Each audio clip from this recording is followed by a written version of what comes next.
আবির সাহেবের পক্ষ থেকে আসছিল তো, আর ওই যে মোয়াজ্জেম ভাইও আসছে। আমরা সবসময় আসবো 12 তারিখ হ্যাঁ। একদিন যাবেন ইনশাআল্লাহ।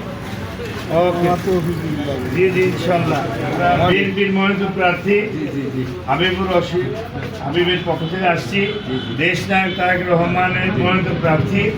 হ্যাঁ, আপনি তাকে ধানের শিশু করতে দেবেন। হ্যাঁ জি, আমাদের এই নয়া আসনের যে অসমাপ্ত কাজ আছে সেগুলো করতে পারে। হ্যাঁ, এলাকারই ছেলে, ইনশাল্লাহ ইনশাল্লাহ। ভোট ধানের শীষের জন্য হোক, তারুণ্যের প্রথম ভোট ধানের শীষের জন্য হোক, তারুণ্যের প্রথম ভোট। তারেক রহমানের পক্ষ হয়ে হাই ফাই সালাম জানাইছে এলাকাবাসীকে।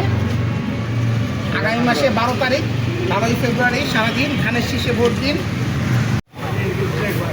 হ্যাঁ, সহজ ইনশাল্লাহ ভোটটা আমাকে বলে দিবা যে তাদের প্রতি যারা